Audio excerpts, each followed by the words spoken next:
O que mais me lembro da minha infância era o grande espelho que havia na sala da casa da minha avó paterna. Estava sempre coberto por um grande lençol negro, o que despertava a minha curiosidade e também a de meus primos. Meus avós diziam que aquele espelho era amaldiçoado, capaz de roubar a alma de quem olhasse ao seu próprio reflexo nele. Apesar de sermos bastante jovens, não acreditávamos naquela história. Se fosse verdadeira, não seria melhor destruir o espelho? Era o que nós sempre nos perguntávamos. Em uma certa noite, brincávamos sozinhos na sala, quando meu primo, Arthur, teve a ideia de tirar o pano do espelho. Eu me calei, apesar de não acreditar que ele teria essa coragem. Meu primo mais novo, o Felipe, também não disse uma sequer palavra. "Vocês são duas mariquinhas", disse o Arthur caminhando em direção ao espelho. Aproximou-se, segurou o lençol negro com as duas mãos e o puxou para baixo. Instantaneamente, levei minhas mãos aos olhos. Eu não queria olhar.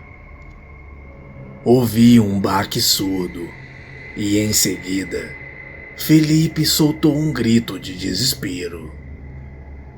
Logo, toda a minha família estava na sala. Pelo menos eu acreditava que estavam. Eu continuava com os olhos tapados.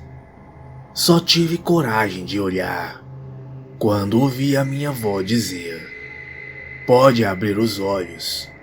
O espelho já está tampado." Meu primo, Arthur, estava morto. Seus olhos estavam revirados, mostrando a parte branca, e sua língua pendia para o lado de fora. Felipe estava sentado no chão, em estado de choque. Balançava de um lado para o outro, com o dedo polegar na boca. Eu fiz terapia por anos para esquecer o que havia acontecido naquele dia. O terapeuta me fez acreditar que a morte de Arthur nada teve a ver com ele tirar o lençol daquele espelho. Aquilo tinha sido uma infeliz coincidência. Ele tinha sofrido um infarto. É raro uma criança de 10 anos sofrer um, mas o caso dele não foi um caso isolado. Tive pesadelos frequentes com aquele espelho por anos. Sempre me via na sala e uma curiosidade crescente me fazia tirar o lençol. A princípio, nada acontecia. Depois via Arthur com o rosto encharcado de sangue, com os olhos revirados, clamando por mim. "Venha, primo. Me sinto tão sozinho aqui. Faz frio. Não é um espaço tão grande, mas é o suficiente para brincarmos." Ainda hoje, embora não com a mesma frequência, eu ainda sonho com ele. Meu primo Felipe estava internado em um hospital psiquiátrico há cerca de 10 anos. Na época, eu acreditava que Felipe havia olhado para o espelho. Mas ele contou em um de seus raros momentos de lucidez que viu seu reflexo apenas de relance. Meu psiquiatra também tinha uma resposta para isso. Foi o trauma de ter presenciado a morte do irmão que o deixou assim. Algumas pessoas são mais fortes que as outras, me disse ele certa vez. Casei-me e aceitei o que havia acontecido.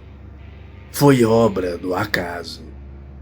Minha própria avó contou que tudo era uma invenção dela para nos amedrontar. Depois da morte do meu primo, só voltei na casa dela por 2 ocasiões. A primeira, há 2 anos atrás, quando meu avô faleceu. E a segunda, alguns meses atrás, quando minha avó também faleceu. Embora minha avó fosse uma pessoa cheia de vida, depois da morte de meu avô, ela já não era mais a mesma pessoa. Raramente nos ligava ou visitava. Foi encontrada morta em frente ao espelho, com um lençol negro na mão. Suas feições, conforme me contaram, eram as mesmas do meu primo.